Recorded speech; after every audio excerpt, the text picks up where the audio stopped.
네, 맥박 들어가기 전에 기지개를 우리 그림에 보이는 고양이처럼 한번 쭉 펴볼까요?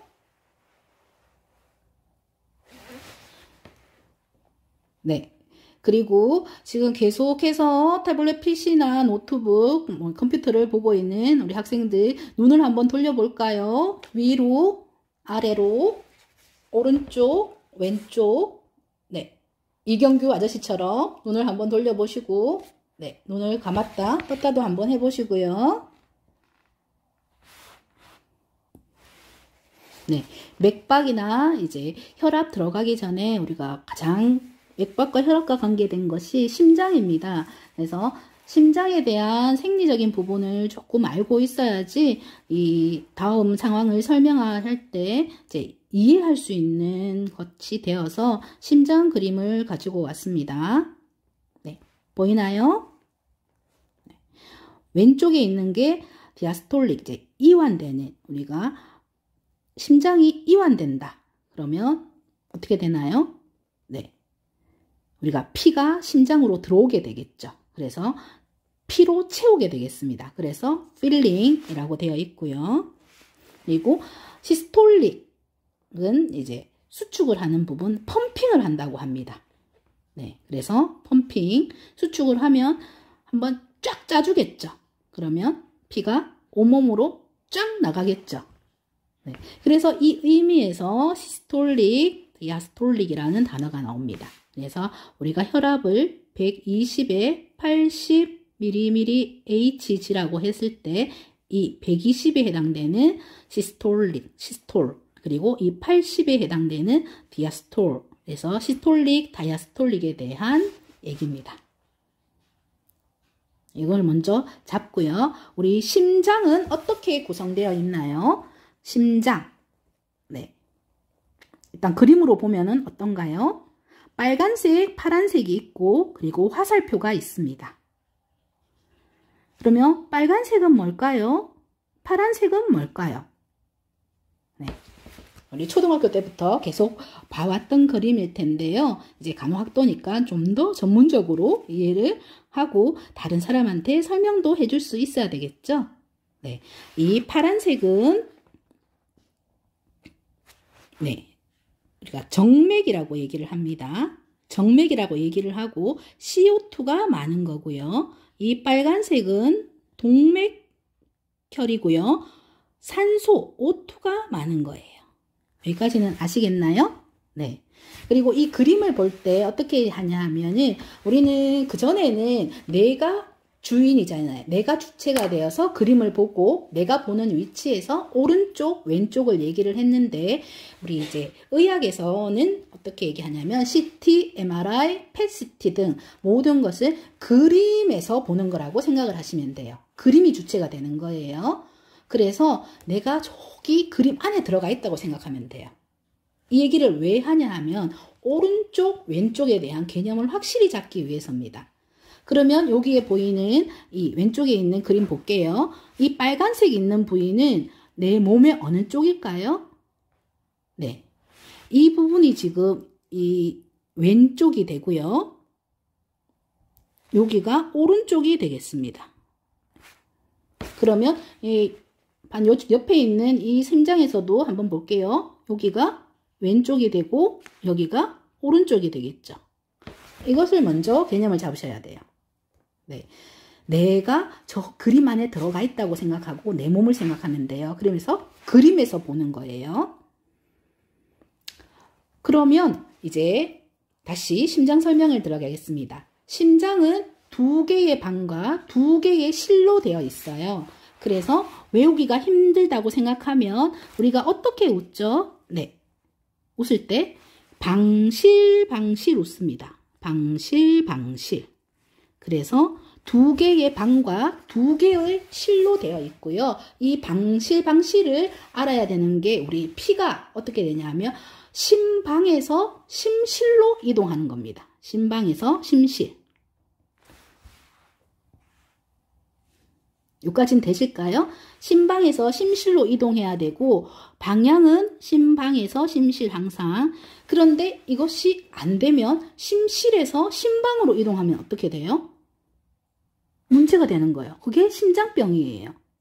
그게 그렇게 이동하지 않도록 하는 게 판막입니다. 그래서 이제 이 심방과 심실에도 판막이 있고요. 그리고 여기에 해당되는 풀모너리 아테리, 폐동맥, 그리고 대동맥에서도 여기에 판막이 있습니다. 여기, 그리고 이 부분. 네. 그래서 판막이 4개가 있어서요. 이 피가 섞이지 않도록 해줘요. 근데 피가 섞이면은 이제 심장병이 되는 거겠죠. 그래서 입술이 파랗거나 손톱이 이제 파란색인 이제 그런 걸 볼 수가 있을 거예요. 그런 걸 심장병이라고 한자라고 얘기를 하잖아요. 이런 게 판막 질환이 이제 있을 수 있죠. 그래서 선천성으로 해서 이제 어떤 이제 심장 중격 결손이라든가 이런 판막 쪽에 문제가 있을 때는 수술을 해줘야 되겠죠. 네. 근데 우리는 정상을 알아야 되기 때문에 2개의 방과 2개의 실이 있고, 그리고 피는 항상 방에서 실로 움직인다고 생각을 하면 되고, 그리고 이렇게 파란색, 빨간색이 있는 거는 뭐냐 하면은 우리가 이제 온몸을 돌고 들어왔던 피는 이제 산소를 많이 함유를 하고 있어요. 이게 뭐냐면은 폐를 거쳐서 산소와 이산화탄소를 교환을 했어요. 그래서 온몸으로 들어왔던 게 어디로 들어오냐 하면은 네, 여기 보이시죠? 풀모너리 베인이라고 여기에 보이는 요걸로 해서 깨끗한 피가 심방으로 들어왔어요. 그리고 이 심방에 있는 게 방실이라고 했으니까 심실로 왔겠죠. 그래서 이 자심실에서 이제 대동맥으로 나가면서 빵 치고 나가요. 압이. 그때가 시스톨, 펌핑이라고 했었죠. 그때 그 압력을 혈압이라고 합니다. 그리고 그때 빵 칠 때 이게 심첨에서 소리를 들으면 들리겠죠.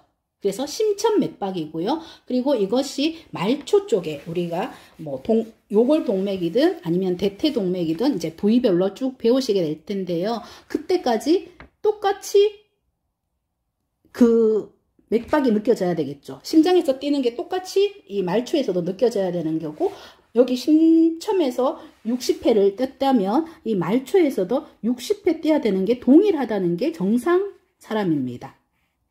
네, 여기까지 이해가 되실까요? 네. 그리고 여기에 보면은 아테리라고 제가 설명했던 아테리는 동맥이라고 했고요. 베인이 정맥이라고 했습니다. 근데 여기 심장에서 꼭 보셔야 되는 게 뭐냐 하면은 이 풀모너리가 붙어 있는 곳은 반대예요. 보이나요? 풀모너리 아테리는 파란색이에요. 그리고 풀모너리 베인은 빨간색이에요. 요것만 기억을 하시면 되겠어요. 폐정맥은 반대구나. 그래서 폐동맥에는 정맥피, 정맥혈, 그리고 폐정맥에는 동맥혈이라고 이것만 예외로 기억을 하시면 되겠습니다. 그 정도까지만 이제 설명을 하고 이제 우리가 맥박으로 넘어갈게요. 네, 맥박을 잴 때 일단 제일 많이 해야 되는 부분들이 어떻게 측정하는지를 봐야 되잖아요. 그러면 우리가 기본간호학 실습 시간에 맥박 측정하는 걸 배우게 될 텐데요. 지금 한번 그림을 가져왔어요. 이게 보이는 게 예쁜 손 보이시죠? 네, 옆방에 계시는 교수님 손을 사진 찍은 거거든요. 네, 손톱이 예뻐서 저는 손톱이 예쁘지가 않아서 이렇게 찍었는데요. 그러면 맥박을 측정할 때는 어떻게 해야 되냐? 다음 사진 볼게요. 맥박을 측정할 때는 일단 오른손잡이잖아요. 본인의 맥박을 측정하려면 왼손을 이렇게 손바닥이 보이게 펴세요. 그리고 일단 오른손을 이렇게 동그랗게 감아주세요. 그리고 난 뒤에 2번, 3번, 4번 손가락 끝이 여기에 동맥 뛰는 곳에 살포시 얹어주세요. 네, 한번 따라 해보실까요? 이 사진처럼. 그러면 맥박이 느껴지나요? 네, 이렇게 해서 재는 게 맥박입니다. 맥박 들어가기 전에 일단 실제적인 거 본인의 맥박을 한번 이제 느껴보시라고 했고요. 요것을 30초 동안 재보세요, 여러분. 그래서 30초 동안에 한 32회를 뛰었다. 그러면 32 곱하기 2를 하면 64가 나오겠죠? 그러면 그 64가 내가 분당 맥박수가 됩니다. 네, 저는 좀 전에 재봤더니 한 42회가 나오더라고요. 그래서 곱하기 2를 하니까 30초에 42회였으니까 84회로 나오더라고요. 그래서 지금 지금 이 순간에 분당 84회 맥박수다. 네, 그렇게 보면 되고 여러분들도 한번 재시고 수업을 들으시면 되겠습니다.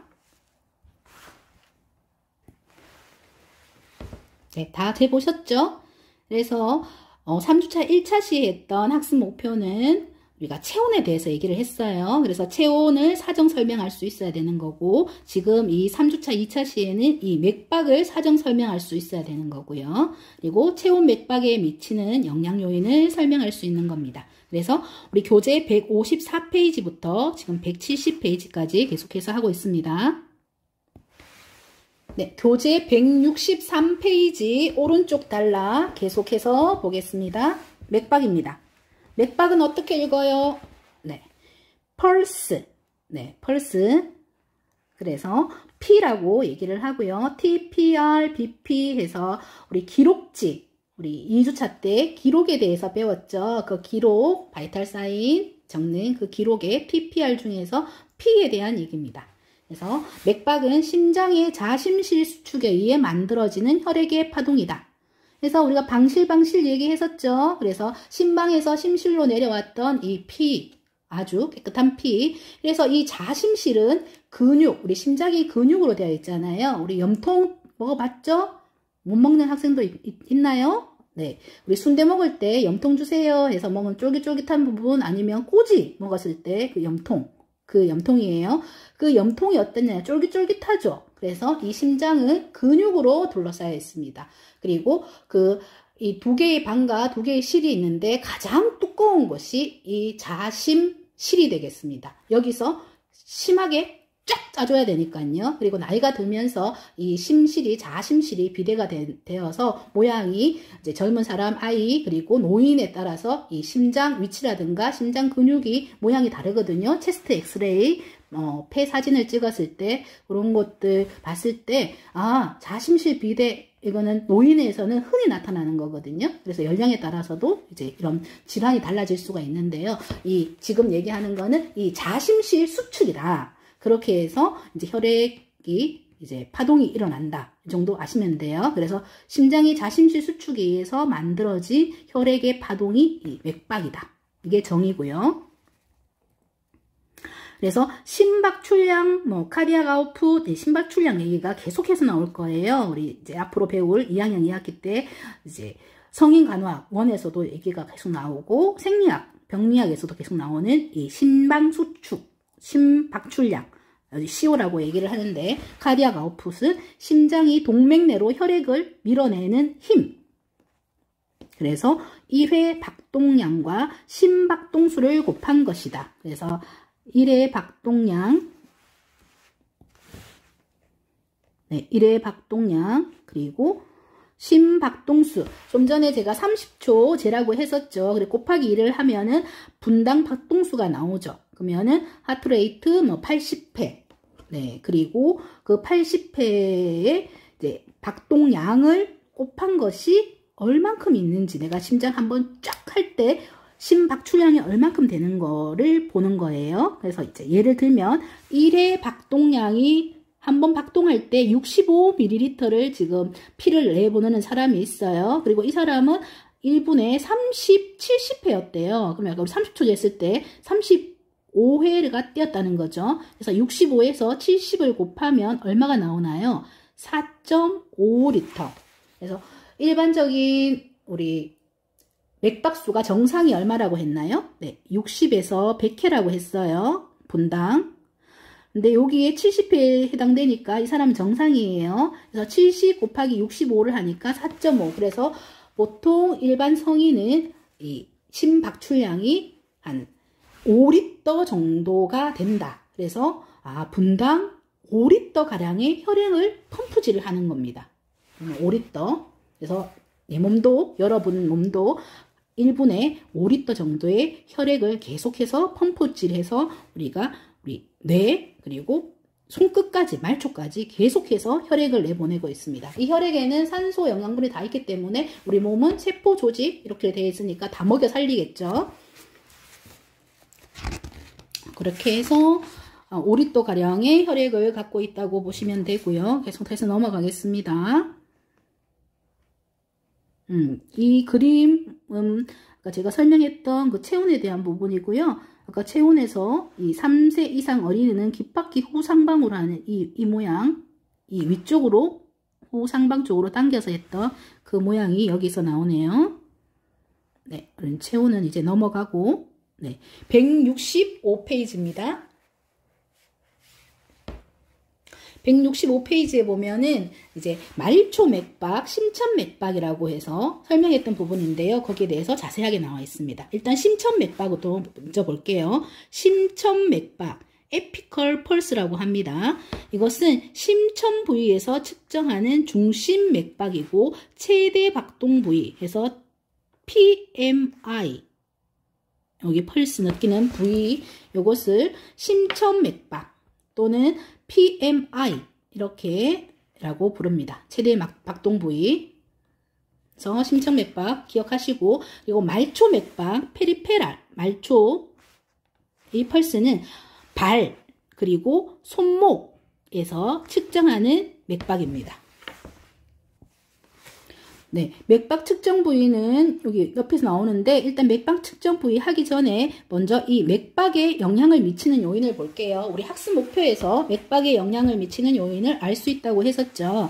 그래서 여기 보면은 연령, 성별, 운동, 발열, 투약, 그리고 저혈량증, 탈수, 그리고 165페이지 오른쪽 단락에 있는 스트레스, 체위 변경, 병리적 상태에 따라서 이 맥박에 영향을 미치게 되겠습니다.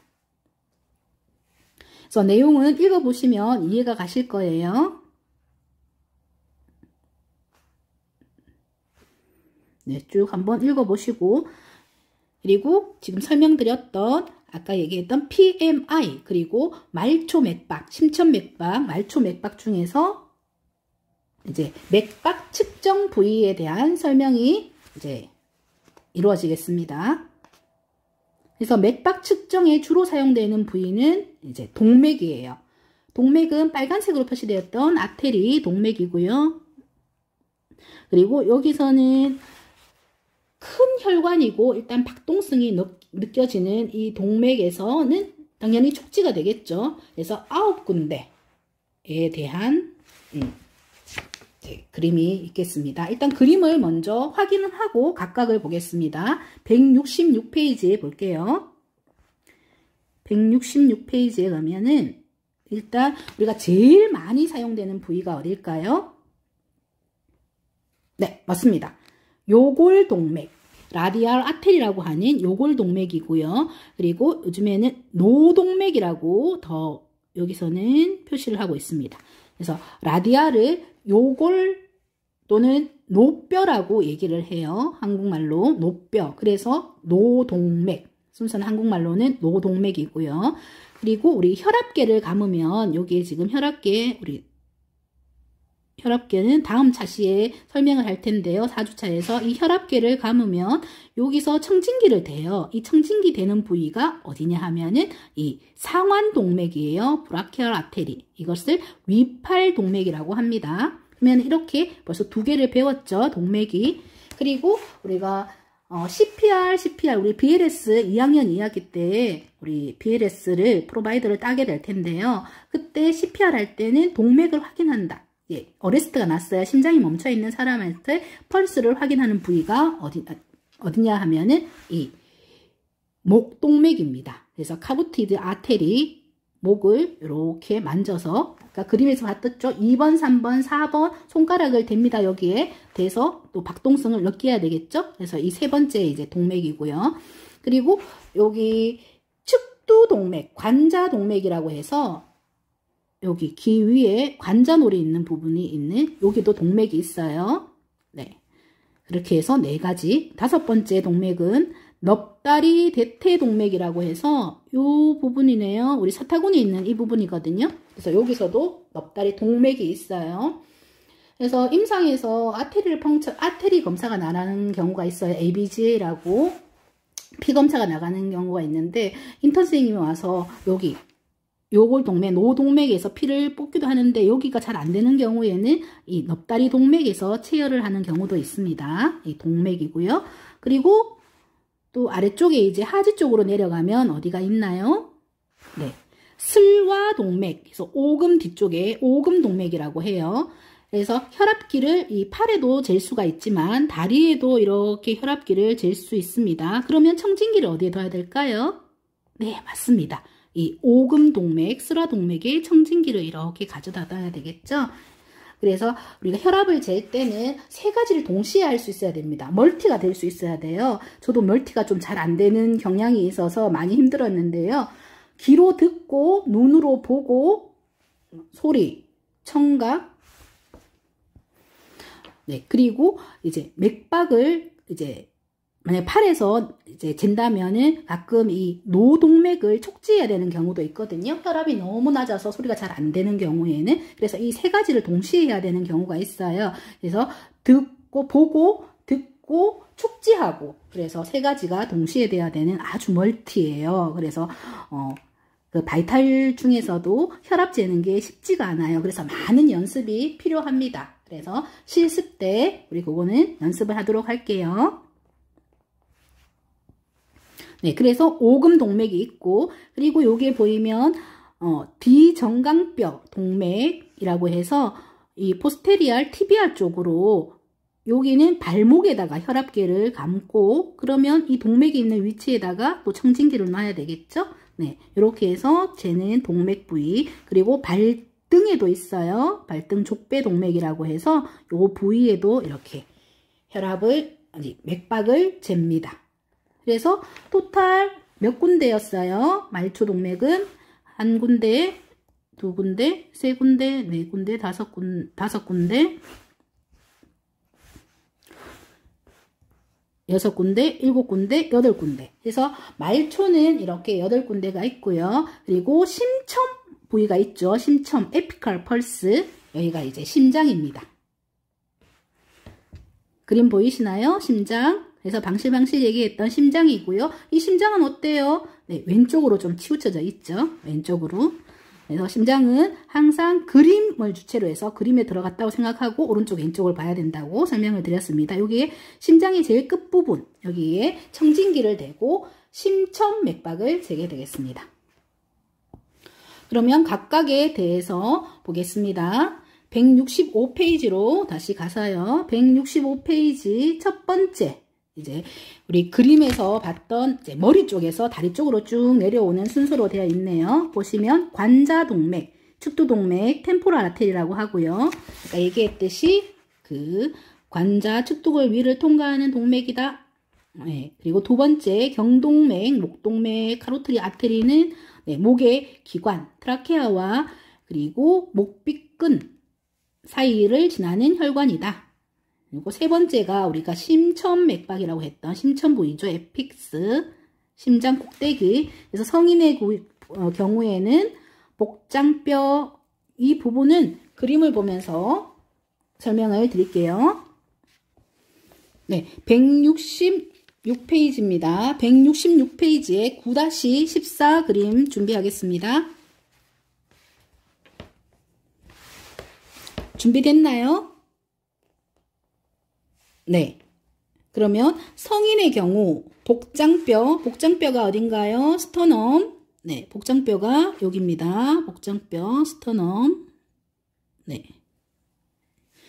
그래서 복장뼈에서 왼쪽으로 7에서 9cm, 왼쪽 그림에서 그림 주체로 봐야 된다고 했죠. 왼쪽으로 7에서 9cm 옆으로 갔네요. 네, 7에서 9cm. 그리고 다섯 번째 갈비 사이 공간 해서 다섯 번째 갈비 사이가 어떻게 되는 거예요? 여기가 이 갈비뼈 보이나요? 여기서 첫 번째 늑간이니까 갈비뼈와 갈비뼈 사이예요. 그래서 하나, 둘, 셋, 넷, 다섯 번째 여기죠. 그래서 다섯 번째 늑간에 위치한다. 네, 그래서 성인의 경우에는 7cm를 밖으로 나갔고, 그리고 5번째 늑간근 사이에 여기 있는 이게 PMI 심첨 부위입니다. 심첨이 위치하고 심장 비대를 야기할 수 있는 상황에 놓이는 경우에는 더 왼쪽으로 가 있다. 이 얘기는 뭐냐면 심실 비대, 근육이 자심실이 비대가 온다고 했었죠. 나이가 들면서. 그러면 여기가 더 커지겠죠. 그래서 왼쪽으로 더 커질 수가 있다. 놓이는 경우에는 이렇게 심천 부위를 기억하시면 되고, 성인인 경우, 그리고 4세 이하, 그리고 4, 6세 여기서 공통점인 점이 뭐냐 하면은 기억해야 될 것이, 많이 어린 아이일수록 이 왼쪽으로 지금 치우쳐져 있어요. MCL에서 왼쪽으로 가 있고요. 이 4, 6세에는 이 MCL에 여기 걸쳐져 있고요. 그리고 성인인 경우에는 이 중앙선에서 더 복장뼈 가까이로 가게 되는 겁니다.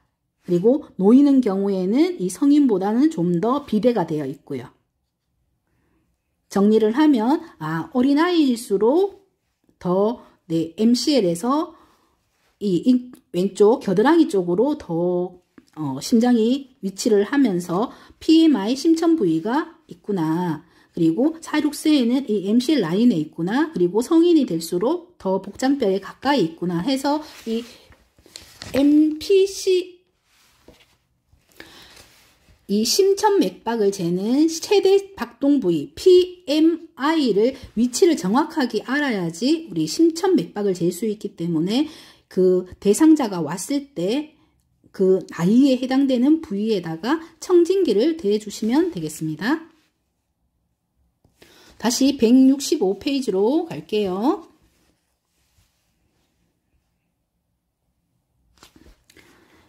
그래서 정리를 하면 이렇게 돼 있죠. 성인의 경우에는 복장뼈에서 왼쪽으로 7, 9cm 5번째 갈비 사이 공간에 위치한다. 그리고 심장 비대를 야기할 수 있는 노인인 경우에는 좀 더 왼쪽에 위치한다. 그리고 4세 이하의 어린이에게는 좌측 빗장 중앙선의 왼쪽에 더 치우쳐서 간다고 했고, 4, 6세 어린이는 그 빗장 중앙뼈 미드 클라비클 라인에 위치를 하고, 7세에서 9세까지 어린이는 4번째, 5번째 사이 갈비 사이 공간에 위치한다. 네, 거기에 그림에 대한 설명이었고요. 그리고 위팔동맥, 상완동맥, 브라키알 아테리는 아까 혈압 재는 곳 위치하면서 설명드렸고, 노동맥, 우리가 제일 많이 재는 라디얼 아테리, 그래서 요거를 따라 지나는 노동맥이 있는 손목 안쪽에 엄지손가락 쪽이다 해서 우리 새끼손가락이 아니고요. 엄지손가락 쪽에서 이 맥박이 느껴집니다. 그래서 엄지손가락 쪽에서 재시면 되고요.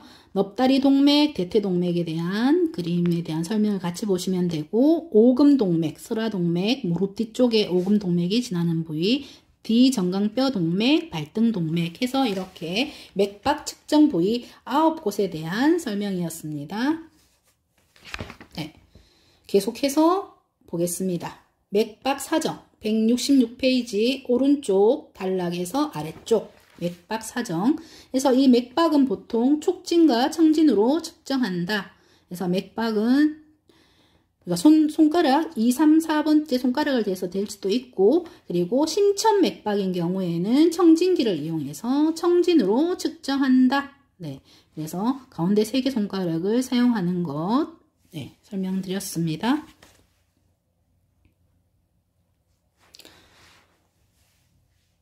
167페이지에 표 9-3에 대해서 맥박 부위 사용 이유에 대해서 볼게요. 그래서 맥박 측정 부위는 이렇게 9곳이 있었고요. 그래서 제일 많이 쓰는 곳이 어디였나요?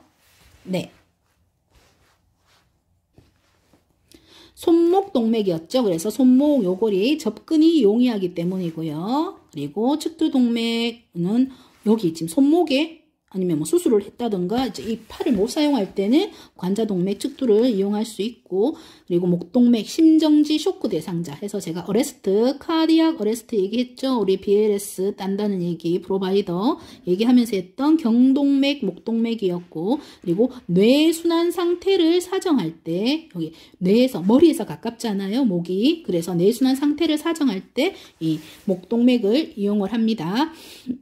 그리고 심첨은 뇌순환 상태 똑같이 볼 때, 그래서 뇌, 심장, 뇌는 이렇게 항상 같이 생각을 하시면 되겠습니다. 심장에서 자심실에서 빵 차서 나가는 대동맥을 치는 힘이 혈압이라고 했었잖아요. 그만큼 세게 나가야 되고 그것이 이제 뇌까지 잘 전달해야 되는 거죠. 그래서 이 심천 부위를 이제 보면서 뇌순환 상태도 사정할 수가 있다는 거고요. 그리고 영아나 3세 이하의 어린이는 혈압 재기가 쉽지가 않잖아요. 그래서 이 영아와 3세 이하의 어린이는 이 심천 맥박을 사용을 합니다. 노동맥과의 차이가 있는지 결정하기 위해서도 사용을 하고요. 우리가 이게 그 심천 부위에서 재는 심천 맥박이랑 이거 말초 부위에서 재는 맥박이 같아야 된다고 얘기를 했었죠. 근데 이게 같지 않으면은 문제가 생기는 거죠. 그래서 그 차이가 있는지를 보기 위해서는 2명의 간호사가 이 심천 맥박을 한 명은 재고 이 말초 맥박에서 재서 그 맥박수를 비교를 하는 거거든요. 그래서 이럴 때 차이가 있는지 결정하기 위해서도 이 심천 맥박을 사용하고 특정 약물의 투약 시에도 우리 디곡신이라든가 이런 강심배당체 이런 약을 쓸 때도 이런 심천 맥박을 사용을 합니다. 그리고 상완동맥 위팔은 혈압 측정 시에 아까 제가 혈압 측정 그림 그리면서 얘기했었죠. 그래서 혈압 영아의 심정지일 때는 우리 영아가 1세 이하거든요. 1세 이하 성장과 발달에서 배웠을 것으로 생각이 되는데 또 기억이 안 날 수도 있으니까 다시 한번 적어줬어요. 영아 같은 경우에는 우리가 이 묘골동맥, 손목동맥을 잘 촉지하기가 어렵기 때문에 이 위팔동맥을 사용을 합니다. 그리고 넙다리동맥은 심정지 쇼크 상태, 하지순환 상태, 이제 다리 쪽에 가깝잖아요. 넙다리가. 그래서 하지순환 상태를 볼 때, 그리고 오금동맥은 하지순환, 같은 하지고요. 그리고 이제 발에 있는 뒤정강뼈하고 발등은 이 발의 순환 상태를 사정할 때 이렇게 사용을 합니다. 그래서 맥박 부위 어떨 때 이 9가지 중에서 사용을 하는지 그 사용에 대한 이유에 따라서 그 측정을 하게 되고 우리가 간호사가 제일 많이 쓰는 곳이 손목이긴 하지만 이런 여러 가지를 다 사용하거든요. 임상에 있을 때는. 그래서 이 부분을 정확하게 알아주시면 되겠습니다. 그리고 오른쪽 페이지에 보면은 그림 9-15 도플러 초음파 청진기가 있어요. 그래서 맥박은 가운데 3개 손가락을 사용해서 적당한 압력을 가하여 촉진되고, 도플러 초음파 청진기는 그 앞에 페이지에 연결되는 곳이네요. 여기 보면은 여기 있습니다. 도플러 초음파 청진기는 맥박 측정이 어려운 대상자. 그래서 도플러 갖고 오세요. 이제 임상에서 얘기를 하는 거면 이런 맥박이 측정이 어려운 대상자한테는 이 도플러 초음파 측정기를 사용하는구나. 이 정도로 한번 그림 보고 넘어가면 되겠네요. 도플러라는 게 있고요. 그리고 설명드렸던 이제 맥박 촉지하는 방법이에요. 그래서 맥박은 가운데 3개 손가락을 사용해서 적당한 압력으로 해야 돼요. 너무 꽉 누르면 안 느껴지거든요. 피가 잘 안 통하니까. 그래서 적당한 압력을 가하면서 촉지하고요. 그리고 손가락 끝부분은 맥박 촉지에 아주 민감합니다. 그래서 우리가 손가락을 이용하는 거고요. 너무 세게 주면 맥박이 사라질 수 있고 너무 약하게 하면 또 맥박을 감지할 수 없어요. 그리고 이때는 간호사가 맥박을 촉진하기 전에 환자를 편안한 채 위로 눕게 도와주면 됩니다. 그럼 여기에서 질문이요. 왜 2번, 3번, 4번 손가락은 사용하는데 1번 엄지손가락은 사용은 안 할까요? 이 엄지손가락에는 간호사 본인의 맥박이 느껴질 수가 있거든요. 그래서 정확한 측정을 하기 위해서 2, 3, 4번 손가락을 이용해서 적당한 압력으로 맥박을 측정합니다. 다음 페이지로 넘어가겠습니다. 168페이지 왼쪽 단락 제일 위에 볼게요. 맥박을 사정할 때 간호사는 분당수 해서 레이트라고 얘기하고 리듬, 그리고 강도, 볼륨, 그리고 동맥병의 탄력성과 양측의 대칭성을 사정해야 된다. 그래서 맥박 사정할 때 사람은 오른쪽 왼쪽이 있잖아요. 그래서 일단 오른쪽에 아까 얘기했던 노뼈동맥, 노동맥 오른쪽을 재고 그리고 왼쪽도 한번 이제 이렇게 양측 대칭성으로 사정을 하라는 얘기고요. 그리고 타키카디아 앞에서 용어 정리할 때 배웠죠? 빠른 맥박은 정상이 얼마라고요? 60에서 100회. 그래서 100회 이상을 빠른 맥이라고 한다. 그리고 60 이하는 네, 느린 맥이 되겠죠. 그래서 여기에 보이네요. 과도하게 빠른 맥박, 성인의 맥박수가 100회, 분당 100회라고 되어 있는데, 그래서 기준에 항상 대상자가 적혀 있어요. 성인인지 아니면은 영아인지 뭐 소아인지 그에 따라서 기준치가 달라지기 때문에 이 부분은 대상자를 먼저 보고 확인하셔야 되겠습니다. 그리고 우리가 보통 기본간호학, 성인간호학에서 얘기할 때는 일반적인 성인을 대상으로 여기에 많이 적혀 있으니까요. 아무 얘기가 없을 때는 성인을 얘기하는 거구나. 네, 그렇게 얘기하시면 되고, 처음부터 외우기가 너무 힘드니까 항상 이제 이 성인을 기준으로 해서 외우시면 됩니다. 그래서 본인이 지금 거의 70회, 80회, 90회 정도 나왔죠. 아까 30초 동안 재서 곱하기 2를 한 것이. 그러면 그거를 뇌의 기준으로 해서 외우는 게 좋아요. 대상자를 내 자신을 나를 생각을 해서 쟀던 부분이라 지금 교재에 나와 있던 부분으로 이렇게 얘기해서 이해해서 외우면 좀 더 쉽지 않을까 생각이 됩니다. 그래서 성인은 맥박이 60에서 100회가 정상이니까 이 100회 이상이 되는 100회 분 이상을 빠른 맥, 빈맥이라고 하고, 그리고 60회 이하, 그래서 분당 60회 이하인 맥박을 느린 맥, 서맥이라고 합니다. 브레드카디아라고 한다. 그리고 리듬을 볼게요. 리듬은 맥박 간의 간격과 박동의 양상을 말하고요. 정상 맥박의 박동 간격은 동일해야 됩니다. 그래서 리듬은 규칙적이어야 되는 거죠. 심장이 제대로 우리 전기 펄스에 의해서 동반결절 그리고 방실결절 이렇게 해서 뭐 퍼킨지 섬유로 해갖고 이렇게 쫙 가는 게 있거든요. 그렇게 전해져서 규칙적으로 박동을 해야 되는 거고요. 근데 이게 규칙적으로 하지 않을 때 이제 문제가 생기는 거죠. 그래서 그 리듬을 보겠습니다. 정상 맥박의 박동 간격은 동일하다. 그리고 불규칙한 리듬의 맥박을 뭐라고 한다? 우리가 보통은 아리스미아라고 얘기를 많이 하거든요. 아리스미아. 그리고 이게 박동이 하는데 어렵다 해서 디스라고 얘기를 해서 디스리드미아라고도 합니다. 그래서 아리스미아, 디스리드미아 뭐 이렇게 기억을 하셔서 부정맥, 아리스미아 기억해 주세요. 그리고 이 맥박의 리듬은 우리가 ECG라고 심전도를 사정해서 이제 진단을 합니다. 그래서 부정맥이 확인되면 우리가 맥박을 촉지를 할 때 빵, 빵, 빵, 빵 이렇게 규칙적으로 떼어야 되는데 한 번씩 그럴 때도 있거든요. 그럴 때 조금 이게 부정맥이 있다 그러면은 어떤 검사를 한다? 네, 심전도를 검사를 해서 진단을 내립니다. 이 사람이 부정맥인지. 그리고 부정맥 중에서도 종류가 여러 가지가 있겠죠. 네, 부정맥은 그냥 규칙성이 없다는 거고 거기에 대한 또 자세한 게 진단으로 나옵니다. 그리고 맥박의 강도, 볼륨을 볼게요. 그래서 맥박의 강도, 진폭 크기, 매 박동시마다 박출되는 혈액의 힘을 말한다. 강도 얼만큼 센지. 정상적인 맥박의 강도는 각 박동마다 이것도 어떻게 해야 된다? 동일해야 된다. 그래서 리듬도 동일해야 되고 박동도 동일해야 되고. 그래서 맥박이 강하게 튀면서 눌러도 없어지지 않으면 반동 맥박이라 하고, 살짝 누르 없어지는 맥박을 약한 맥박. 그래서 이런 단어도 쓰기도 해서 한번 언급한 거고요. 맥박의 강도 봤고요. 다음 페이지 동맥벽의 탄력성 보겠습니다. 네, 동맥벽의 탄력성은 혈관벽의 팽창성이나 기형을 반영하고요. 건강하고 정상적인 동맥은 곱고 부드럽고 미끈하고 유연하게 느껴집니다. 그래서 이 노인의 이 혈관벽은 탄력성이 줄어들어서 뭐 족지했을 때 꼬이거나 불규칙하게 이제 느껴질 수도 있다고 여기 적혀 있고요. 탄력성에 대한 얘기를 했고, 네. 교재 또 넘어갈 수는 없으니까 168페이지에 우리 좀 중요한 약물에 대한 얘기가 있어서요. 그 부분은 우리 성인에서도 자세히 다루겠지만 이 기본에서도 이 부분을 조금 설명하고 넘어갈게요. 168페이지 강심배당체입니다. 네, 168페이지 준비됐죠? 네, 강심배당체 또는 디지탈리스 배당체 해서 우리가 병원에서는 강심제 해서 디지탈리스라고 합니다.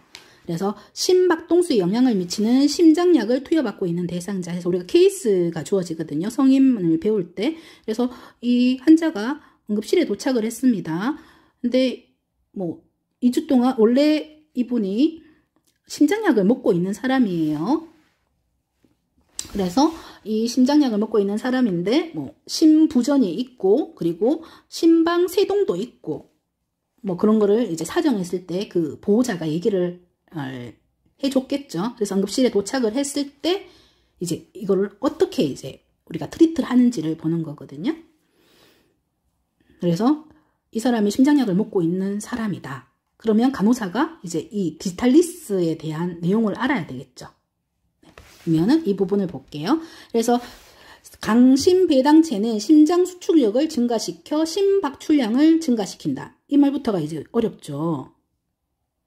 그렇게 우리 앞에서 얘기했던 이 부분과 연결해서 그래서 강심배당체는 심장의 수축력을 증가시킨다. 그래서 우리가 1분당 분당 약 5리터의 혈액약을 이제 내보낸다고 얘기를 했었잖아요.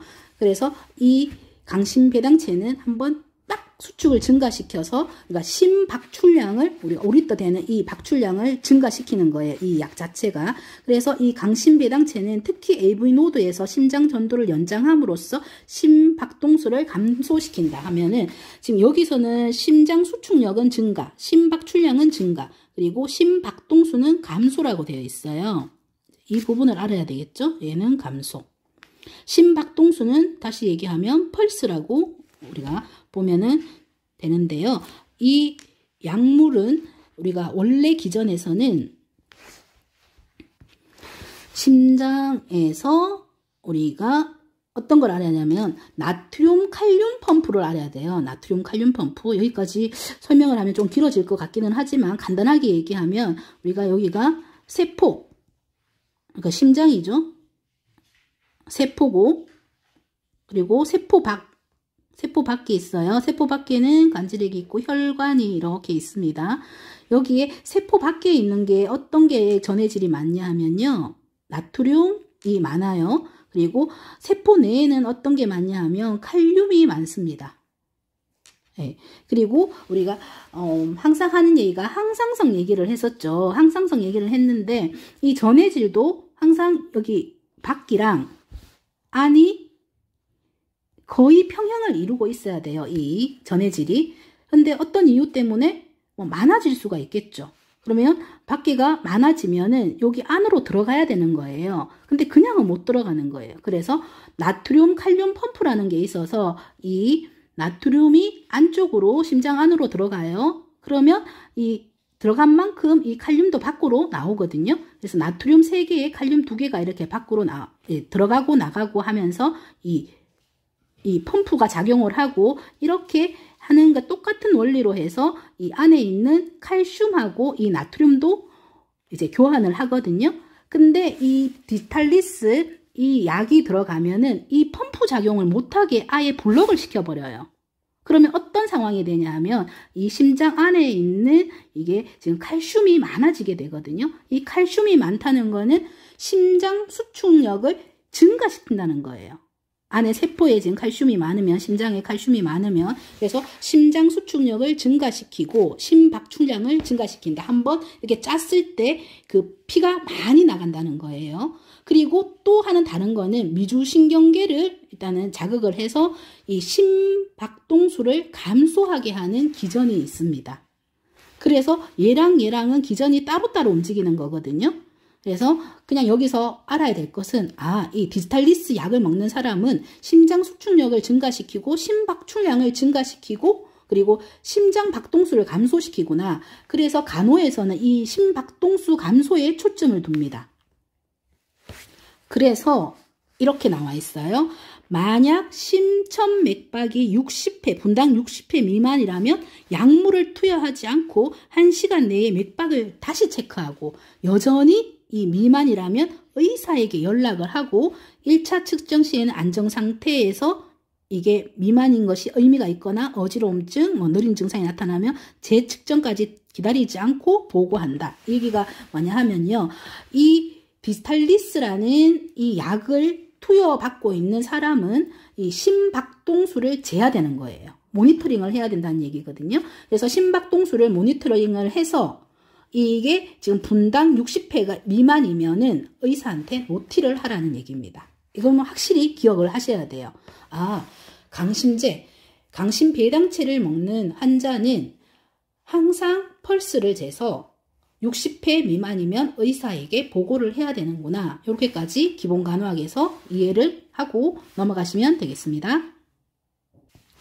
네, 169페이지로 넘어가겠습니다. 169페이지에 심천맥박 사정 볼게요. 그래서 심천맥박, 아까 우리 심장 위치 얘기했었죠. 성인부터 시작해서 4, 6세부터 시작했던 그 심천맥박은 심혈관계나 폐, 신장질환이 있는 대상자와 같이 말초맥박이 불규칙하거나 측정하기 어려운 대상자에게 이용한다. 그래서 일반적으로는 8곳에 있는 말초맥박을 재는데요. 이렇게 폐나 심장혈관, 폐, 신장 쪽에, 신장은 콩팥을 얘기하는 거고, 네, 심혈관계, 폐, 이 부분에 이제 어떤 문제가 있는 사람들은 어디를 잰다? 이 심천맥박을 잰다는 얘기예요. 그리고 심박동에 영향을 미치는 약물 투여 전이나 신생아 영아 2, 3세 어린이에게 맥박 사정 시에도 사용된다. 이 얘기가 이 심박동수에 영향을 미치는 약물, 아까 디스탈리스 약 얘기를 했었죠. 강심배당체, 이런 약물 투여 전이나 아니면 아주 어린 신생아 영아 2, 3세 어린이의 때는 이렇게 심천맥박을 사정한다는 얘기고요.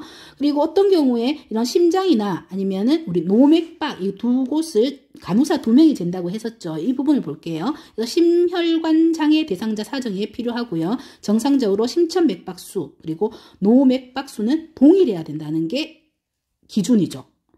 심장이 뛰면은 당연히 여기 말초에서도 느낌이 와야 되는 거죠. 근데 이게 노맥박 말초에서는 만약에 70회인데 심장이 60회가 될 수는 없죠. 그렇게 이 심천맥박이 더 작을 수는 없어요. 네, 그래서 심천맥박 수가 노맥박 수보다 더 많고, 그리고 말초맥박이 너무 약하게 느껴지는 것은 혈액 부족 상태나 혈관 질환으로 박동 전달이 방해될 때 나타난다.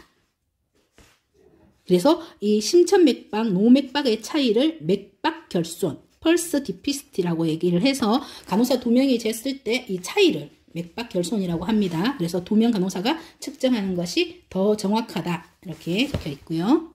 네, 이 맥박에 대한 이제 마무리하겠습니다. 연령별 고려사항이라고 해서 169페이지 아래쪽에 표를 보겠습니다. 맥박. 그래서 어떤 걸 고려해야 되냐면 아기가 울거나 불안정하면 심박동수를 증가시키므로 아기를 안아서 안정시켜서 맥박을 재야 된다는 겁니다. 그러면 울게 하면 안 된다는 거죠. 그래서 보통 영아나 어린이는 체온을 측정하기 전에 이제 심천맥박을 재는 것이 좋다. 그래서 심천맥박을 먼저 재고 체온을 측정하라는 거고, 최대 박동 지점 우리 얘기했죠. 그래서 좌측 4번째 갈비 사이 공간과 빗장뼈 중간선에서 약간 좌측 부위가 만나는 지점. 그래서 어린아이일수록 더 왼쪽으로 간다고 했죠. 미드 클라비클 라인에서. 그리고 신생아는 병리적인 것이 아닌 태아심장 구조, 동맥관이나 나눔공의 기능적 불완전 폐쇄를 의미하는 심잡음이 있을 수 있다. 이 얘기는 뭐냐 하면 우리 아동간호학 가면은 배울 건데요. 우리 심장은 아까 얘기를 했었죠. 방실 2개의 방과 2배의 실이 있으면서 이 피가 서로 섞이면 안 돼요. 오른쪽이 왼쪽에 섞였어도 안 되고요. 이제 심실에서 심방으로 가서도 안 된다고는 했었죠. 근데 어린아이가 태어났을 때는 이 동맥관이나 난원공이 아직 안 닫혀 있는 상태예요. 그래서 기능적으로 불완전 폐쇄가 있을 경우에는 어떻다? 심잡음이 뭐뭐가 들릴 수가 있다는 거예요. 우리가 심장을 들었을 때 럽덥이라는 게 들리는 뭐 쿵쾅 쾅쾅 소리가 들리는 게 뭐냐면 이 판막이 닫히는 소리거든요. 닫힐 때 나는 소리가 우리 청진기로 해서 심장 소리를 듣는 건데, 근데 이것이 심잡음이 성인에서는 있으면은 이건 심장병이고요. 근데 이 아이의 신생할 경우에는 이런 심잡음이 있을 수도 있다는 것이고, 그리고 오른쪽으로 볼게요. 7세 미만 어린이의 심천 부위는 4번째 갈비 사이 공간에 위치하며 7세 이상 어린이의 성인은 5번째 갈비 사이 공간에 위치한다. 아까 심천 부위 설명드렸고, 심천맥박은 4번째 갈비 사이 공간과 MCL과 겨드랑이 선 사이에서 측정된다. 네, 그리고 노인인 경우에 지금 이 맥박이 영아, 어린이, 노인인 경우에 다 어떻게 되는지가 지금 이 표에 나와 있습니다. 그래서 노인인 경우에는 심박 출량 감소, 그리고 심장 판막의 경화, 딱딱해진다는 거고요. 부정맥과 같은 심장계의 변화가 있는 노인은 심천맥박을 측정해야 되고, 노인은 말초 순환이 잘 안 되기 때문에 정기적으로 발동맥 밖의 강도와 대칭성을 측정해 보는 것이 좋다. 그래서 이런 순환이 잘 안 돼서 우리가 아래쪽 하지 쪽에 발등 이쪽의 부위에 그리고 오른쪽 왼쪽을 다 같이 해서 대칭성을 보는 것이 좋다는 것이 나와 있습니다. 네. 이렇게 해서 교재에 대한 설명을 마치고 우리가 정리를 해보겠습니다. 네, 3주차 복습입니다. 첫 번째 활력 징후란 무엇이었을까요? 네, 바이탈 사인 계속 얘기했었죠. 바이탈 필수적인 생명 유지에 필요한 거라고 했죠. 바이탈이. 그래서 바이탈 사인은 체온, 맥박, 호흡과 혈압을 얘기를 하는 거예요. 그래서 활력 징후, 살아있다는 징후. 네, 그것이 활력 징후였고요. 두 번째 체온에 영향을 미치는 요인이 무엇일까요? 네, 체온에 영향을 미치는 요인은 연령, 일주기 변동해서 가장 높은 시간대가 있다고 했죠. 그래서 오후 4시에서 6시가 높고 가장 낮은 시간은 새벽 4시에서 6시. 그리고 운동을 하고 나면 체온이 올라간다고 했고요. 호르몬 해서 이 호르몬은 배란기에 프로게스테론이 분비되면서 높아서 우리 이제 임신이 어려운 사람들은 이 배란기에 이 온도가 올라가는 걸 보고 그때 이제 임신을 할 수 있도록 환경을 만들어주면 되고요. 그리고 스트레스 때문에도 체온을 상승시킬 수 있고 환경으로 인해서 체온이 상승될 수도 있습니다. 그래서 체온에 영향을 미치는 요인이었고요. 세 번째, 체온의 변화입니다. 우리가 체온을 왜 공부한다고 했죠? 정상인 체온의 수치를 알고 거기에서 높거나 낮는 것. 그게 뭐였죠? 높거나 낮으면 고체온, 저체온이었죠. 그래서 고체온은 어떤 경우에 고체온, 저체온은 어떤 경우에 저체온이라고 하는지, 그리고 체온의 여러 가지 열에도 유형이 있었고요. 우리가 체온에 있어서 오한기, 발열기, 해열기에 해당되는 이때 간호가 어떻게 이루어지는지를 봤습니다. 네, 그리고 네 번째 발열의 임상 증상 간호 중재는 지금 설명했던 그 부분입니다. 다섯 번째 체온 측정 부위가 어디였죠? 네, 구강 체온, 고창자 체온, 겨드랑이 체온, 고막 체온, 그리고 화학 체온계, 간자동맥 체온계. 우리 그림을 보면서 다 보셨던 부분이고요. 네, 여섯 번째 맥박에 영향을 미치는 요인. 네, 이것도 체온과 비슷하게 그렇죠. 연령, 성별, 운동, 발열, 투약, 그리고 저혈량증, 탈수, 스트레스, 체위 변경, 병리적 상태에서 165페이지에 나와 있고요. 그리고 맥박 측정 부위는 우리 9군데 있었죠. 그래서 심천 맥박 재는 곳이 있었고, 그리고 나머지 8곳은 말초 맥박을 재는 곳이었습니다. 그래서 관자 동맥부터 해서 발등 동맥까지 정확한 위치를 알고 있어야 됩니다. 그리고 사정하는 방법도 어떻다? 촉진하는 경우, 그리고 청진하는 경우 이렇게가 있습니다. 이렇게 힘겹게 달려왔네요. 활력 징후는 기본에서 기본 간호학에서 워낙 중요하기 때문에 지금 TP에 대한 내용을 좀 깊게 그리고 좀 자세하게 설명을 드렸습니다. 우리 다음 시간에는 나머지 활력 징후에 대한 TPR, BP 중에서 이제 R, 레스피레이션, 호흡과 그리고 BP, 블러드 프레셔. 네. 그래서 혈압. 이 두 부분을 집중적으로 할 거고요. 그리고 산소 포화도까지 연결해서 하겠습니다. 고생하셨습니다. 그리고 산소